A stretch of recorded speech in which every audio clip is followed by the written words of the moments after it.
Academia Cristo, aquí tu paz. Bienvenidos a la siguiente lección del curso sobre las epístolas del Discipulado 2. Anteriormente vimos que la epístola a los romanos fue probablemente escrita al final del tercer viaje misionero de Pablo desde Corinto, Grecia, cuando éste iba de regreso hacia Jerusalén. Pablo escribió la carta por tres razones básicas.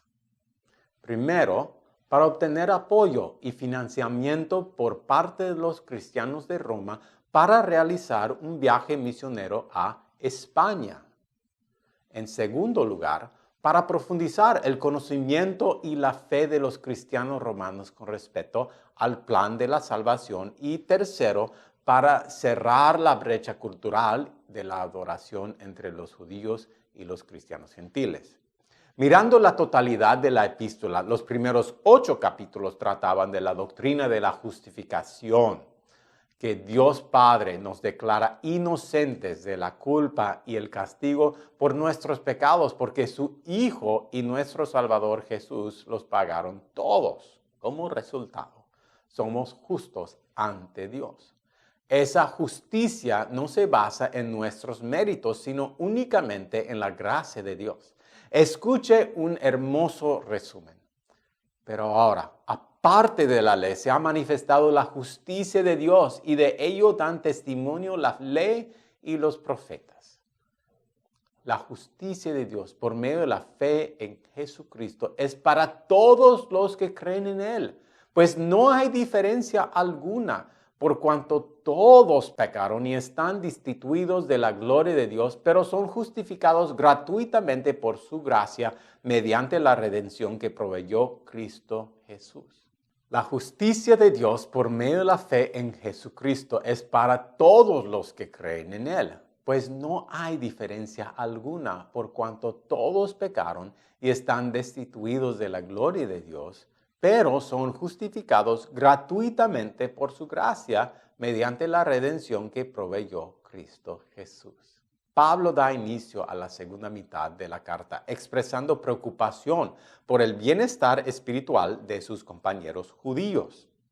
Y continúa hablando de esto a lo largo de los capítulos 9, 10 y 11. Su profunda angustia se expresa en su voluntad de ser yo mismo maldecido y separado de Cristo por amor a mis hermanos, por los de mi propia raza. Una vez más, es posible sentir su frustración cuando dice: me consta que ustedes, los judíos, tienen celo por Dios, pero su celo no se basa en el conocimiento, pues al ignorar la justicia de Dios y procurar el establecer su propia justicia, no se sujetaron a la justicia de Dios. Cuando Pablo, un misionero que va a donde los gentiles, ve cómo ellos acojan la justicia por medio de Cristo, mientras que los judíos la rechazan, se lamenta. Entonces, ¿qué diremos? ¿Que los no judíos que no buscaban la justicia la han alcanzado, es decir, la justicia que viene por medio de la fe, pero Israel, que buscaba una ley de justicia, no la alcanzó? ¿Por qué?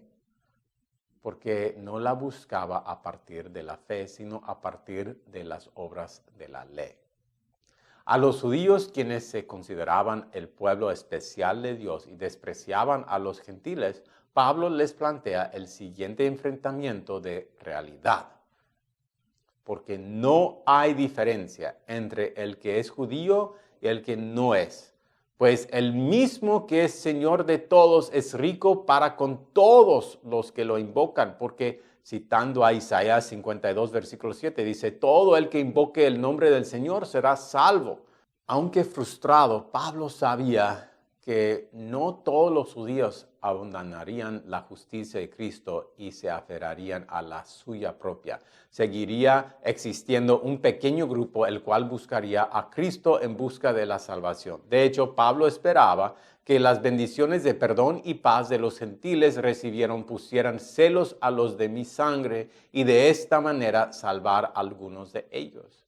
Pablo concluye esa sección con una sorprendente analogía que les habla tanto a los gentiles como a los judíos. En esta analogía se compara a los judíos con un olivo natural cultivado. Debido a su incredulidad, las ramas se rompieron. En su lugar fueron injertadas ramas silvestres, o sea, los gentiles, preocupado porque los gentiles pudieran sentirse superiores a los judíos. Pablo les recuerda que lo que les pasó a las ramas naturales, los judíos, podrían suceder también a las ramas silvestres, los gentiles. Y esto es algo que todos debemos tener presente. Los últimos 5 capítulos de Romanos tratan acerca de la santificación, o sea, la vida cristiana, la cual abarca varios temas. Los primeros 2 versículos del capítulo 12 establecen el tono. Así que, hermanos, yo les ruego por las misericordias de Dios que se presenten ustedes mismos como un sacrificio vivo, santo y agradable a Dios. Así es como se debe adorar a Dios. Y no adopten las costumbres de este mundo, sino transfórmense por medio de la renovación de su mente. Pablo indica que la sumisión a las autoridades del gobierno es parte de la vida santificada, al igual que lo es al hacer lo que contribuye a la paz y a la mutua edificación. Eso es especialmente cierto en asuntos discutibles, tales como las leyes dietéticas judías u otras costumbres y prácticas de su ley ceremonial. Por amor al Evangelio, aquellos que son fuertes en la fe deben ser muy cuidadosos de no ofender ni juzgar a quienes son débiles en la fe o poco conocedores de ella, cuando concluye su carta. Pablo comparte su deseo de hacer trabajo misionero en España, buscando recibir apoyo de los cristianos en Roma para este viaje. Él dice: fue así como me esforcé a predicar el Evangelio, no donde Cristo ya hubiera sido anunciado, para no edificar sobre fundamento ajeno. Después de una lista excepcionalmente larga de saludos, Pablo da una instrucción atemporal. Les ruego, hermanos, que se cuiden de los que causan divisiones y tropiezos en contra de las enseñanzas que ustedes han recibido y que se aparten de ellos. Pablo sabía que la falsa doctrina es muy contagiosa. Él no quería que los cristianos romanos participaran con ellos en el culto para no dar la impresión de que estaban de acuerdo con sus falsas enseñanzas, ni de que las diferencias doctrinales entre ellos no eran importantes.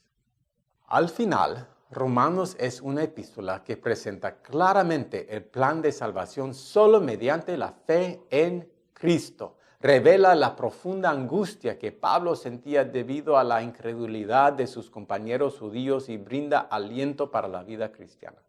Gracias por escuchar. Acuérdate, si deseas aprender más de los romanos, tenemos la Biblia popular en la Biblioteca Teológica de Academia Cristo y tu maestro le puede ayudar a encontrarlo. Nos vemos pronto.